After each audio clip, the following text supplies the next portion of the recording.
আজকে ছিল হচ্ছে মায়ের জন্মদিন, তাই জন্য বাড়িতে ছোট্ট করে সেলিব্রেট করার প্ল্যান করেছিলাম। মানে আমি, আমার ওয়াইফ, আমার মেয়ে মিলে। তো ছোট্ট একটা কেক নিয়ে এসেছিলাম। তো কেকটা নিয়ে এই দেখো টেবিলে রাখলাম। টেবিলে রাখার পরে কেকটা একটু ভালো করে সাজালাম আরকি। সাজানো মানে হচ্ছে যেগুলো দিতে হয় কেকের উপরে, ওই হ্যাপি বার্থডে লেখাটা, তারপর হচ্ছে ওই ক্যান্ডেলটা, সেগুলো রেডি করলাম। ততক্ষণে মা নিচে রেডি হতে গিয়েছিল তো আসার জন্য। তো যাই হোক, মায়ের বার্থডে বলে কথা, মা একটু সাজুগুজু না করলে কেমন দেখায় ব্যাপারটা। এই হচ্ছে সেই মায়ের জন্মদিনের কেকটা। কেকটা বেশ সুন্দর পিঙ্ক কালারের মধ্যে ছিল। বাটার সামথিং করে ফ্লেভারের কেক ছিল এটা।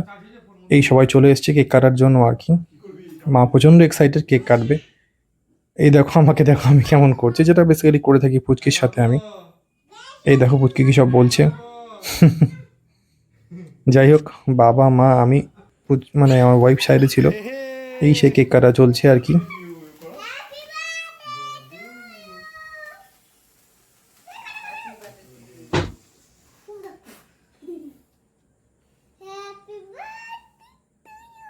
হ্যাপি বার্থডে টু ইউ মা। এই দেখো পুচকি কেকটা খাওয়ালো। তারপরে বাবাকে আর কি, এই যে কেকটা বাবাকে দিচ্ছে, মানে দেখো পুচকি মায়ের হাত ধরে বাবাকে কেক দিচ্ছে। তারপরে কেকটা আমায় খাওয়ানোর পালা। এই যে কেকটা খেতে হেভি টেস্টি ছিল। তারপরে একটু ওয়াইফকে দিল। তারপরে পুচকি আবার কেকটা নিল।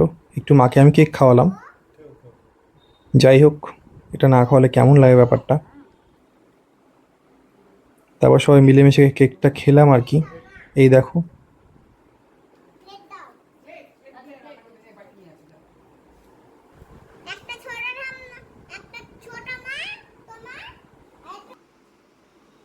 এই যে আমার ওয়াইফ আর মা পুচকি সব সেলফি তুলছিল। তারপরে আমি অনেক ছবি তুলেছিলাম। এই দেখো কেক লাগাচ্ছে না, আমার গালেও লাগিয়েছিল, সেটা আমি ক্যামেরার ওই পারে ছিলাম বলে তোমরা আমাকে দেখতে পাচ্ছ না। তারপর সবাই মজা করে সময়টা কাটলাম। এরপর হচ্ছে ডিনারের পালা, ডিনার করে ফেললাম। ডিনারটা সেরকম কিছু ছিল না, চিকেন ছিল, রাইস ছিল, ডাল ছিল, ভাজা ছিল, অনেক সবজি ছিল।